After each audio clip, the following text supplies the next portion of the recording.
அதிமுகவின் எம்பி நவநீத கிருஷ்ணன் அவர்கள் நம்மோடு இணைப்பில் இருக்கிறார். அவரிடம் பேசலாம். திரு நவநீத கிருஷ்ணன், சோகமான தருணம் இது.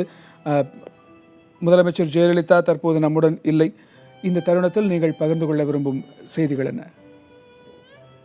வணக்கம்.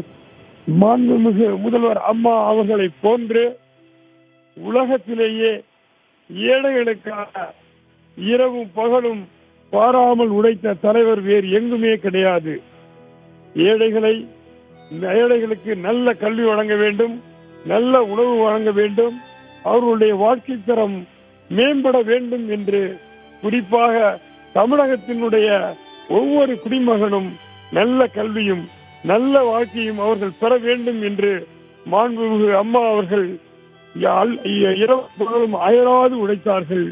உலகத்திலேயே எல்லா தலைவர்களையும் விட அம்மா மட்டும்தான் கல்விக்கும் சுகாதாரத்திற்கும் வறுமை ஒழிப்பிற்கும் முக்கியத்துவம் கொடுத்து அதற்கான அத்துணை திட்டங்களையும் நிறைவேற்றி மக்களை நல்வாழ்வில் வைத்துக் கொண்டார்கள். நமது தமிழ் மக்கள் அனைவருமே இப்பொழுது அனாதை ஆகிவிட்டோம். உலகமே அழுகிறது. மாண்புமிகு அம்மா போன்ற ஒரு தலைவர் மீண்டும் வருவார் என்பதற்கு எந்த உத்தரவாதமும் இல்லை.